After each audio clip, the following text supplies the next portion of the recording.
بسم اللہ الرحمن الرحیم۔ السلام علیکم۔ حضرت سلمان فارسی رضی اللہ تعالیٰ عنہ سے روایت ہے کہ ماہ شعبان کی آخری تاریخ کو رسول اللہ صلی اللہ علیہ وسلم نے ہم کو ایک خطبہ دیا۔ اس میں آپ صلی اللہ علیہ وسلم نے فرمایا، اے لوگوں، تم پر ایک عظمت اور برکت والا مہینہ سایہ فگن ہو رہا ہے۔ اس مہینے کی رات شب قدر 1000 مہینوں سے بہتر ہے۔ اس مہینے کے روزے اللہ تعالیٰ نے فرض کیے ہیں اور اس کی راتوں میں بارگاہ الہی میں کھڑے ہونے یعنی نماز تراویح پڑھنے کو نفل عبادت مقرر کیا ہے، جس کا بہت بڑا ثواب رکھا ہے۔ جو شخص اس مہینے میں اللہ تعالیٰ کی رضا اور اس کا قرب حاصل کرنے کے لیے کوئی غیر فرض عبادت یعنی سنت یا نفل ادا کرے گا تو دوسرے زمانے کے فرضوں کے برابر اس کو ثواب ملے گا، اور اس مہینے میں فرض ادا کرے گا تو ثواب دوسرے زمانے کے 70 فرضوں کے برابر ملے گا۔ یہ صبر کا مہینہ ہے اور صبر کا بدلہ جنت ہے۔ یہ ہمدردی اور غم خواری کا مہینہ ہے، اور یہی وہ مہینہ ہے جس میں مومن بندوں کے رزق میں اضافہ کیا جاتا ہے۔ جس نے اس مہینے میں کسی روزے دار کو اللہ کی رضا اور ثواب حاصل کرنے کے لیے افطار کرایا تو اس کے لیے گناہوں کی مغفرت اور آتش دوزخ سے آزادی کا ذریعہ ہوگا، اور اس کو روزے دار کے برابر ثواب دیا جائے گا، بغیر اس کے کہ روزے دار کے ثواب میں کوئی کمی کی جائے۔ آپ سے عرض کیا گیا کہ یا رسول اللہ صلی اللہ علیہ وسلم، ہم میں سے ہر ایک کو تو افطار کرانے کا سامان میسر نہیں ہوتا، تو کیا غربا اس عظیم ثواب سے محروم رہیں گے؟ آپ صلی اللہ علیہ وآلہ وسلم نے فرمایا، اللہ تعالیٰ یہ ثواب اس شخص کو دے گا جو دودھ کی تھوڑی سی لسی یا پانی کے ایک گھونٹ پر کسی روزے دار کا روزہ افطار کرا دے۔ رسول اللہ صلی اللہ علیہ وسلم نے سلسلہ کلام جاری رکھتے ہوئے آگے ارشاد فرمایا کہ اور جو کوئی کسی روزے دار کو پورا کھانا کھلا دے، اس کو اللہ تعالیٰ میرے حوض کوثر سے ایسا سیراب کرے گا جس کے بعد اس کو کبھی پیاس نہ لگے گی، تاں کہ وہ جنت میں پہنچ جائے گا۔ اس کے بعد آپ صلی اللہ علیہ وآلہ وسلم نے فرمایا، اس ماہ مبارک کا ابتدائی حصہ رحمت اور درمیانی حصہ مغفرت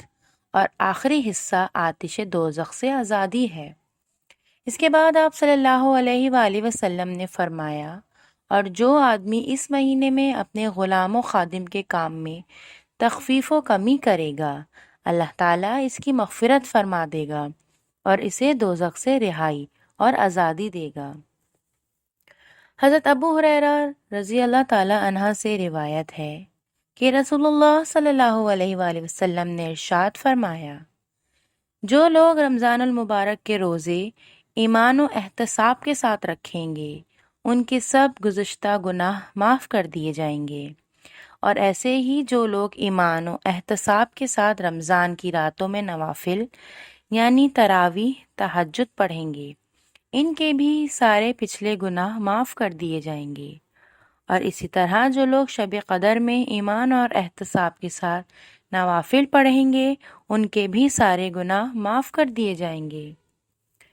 حضرت ابو ہریرہ سے ایک یہ بھی روایت ہے کہ رسول اللہ صلی اللہ علیہ وسلم نے فرمایا،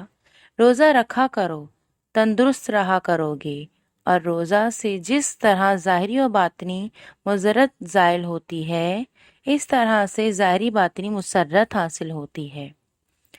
روزے کی اہمیت سے متعلق حضرت عائشہ رضی اللہ تعالی عنہ فرماتی ہیں کہ جب رمضان المبارک کا عشرہ اخیر شروع ہوتا تو رسول اللہ صلی اللہ علیہ وآلہ وسلم کمر کس لیتے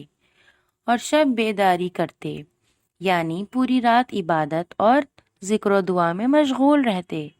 اور اپنے گھر کے لوگوں کو بھی جگا دیتے تاکہ وہ بھی ان راتوں کی برکتوں اور سعادتوں میں حصہ لیں۔ روزہ چھوڑنے کا بیان حضرت ابو ہریرہ سے روایت ہے کہ رسول اللہ صلی اللہ علیہ وسلم نے فرمایا، جو آدمی سفر وغیرہ کی شرعی رخصت کے بغیر اور بیماری جیسی کسی عذر کے بغیر رمضان کا ایک روزہ بھی چھوڑے گا، وہ اگر اس کے بجائے عمر بھر کے بھی روزے رکھے تو جو چیز فوت ہو گئی وہ پوری ادا نہیں ہو سکتی۔ رؤیت ہلال کی تحقیق اور شاہد کی شہادت سے متعلق رسول اللہ صلی اللہ علیہ وسلم کی سنت یہ تھی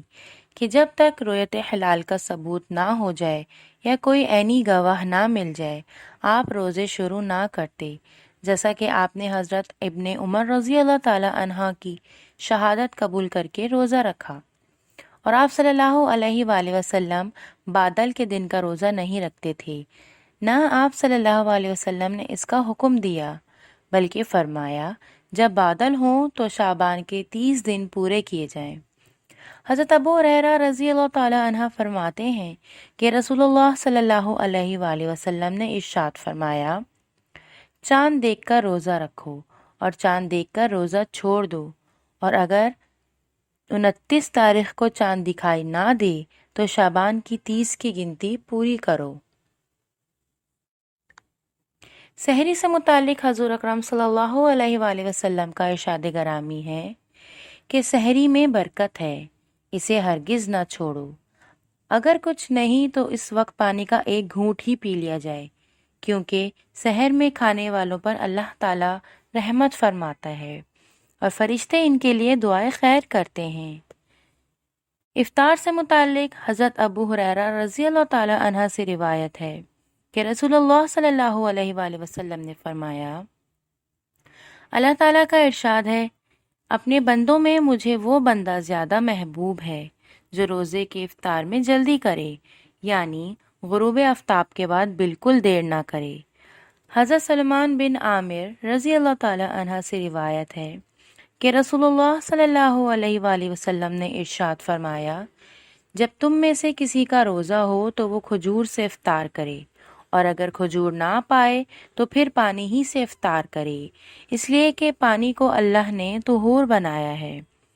حضرت انس رضی اللہ تعالی عنہ سے روایت ہے کہ رسول اللہ صلی اللہ علیہ وآلہ وسلم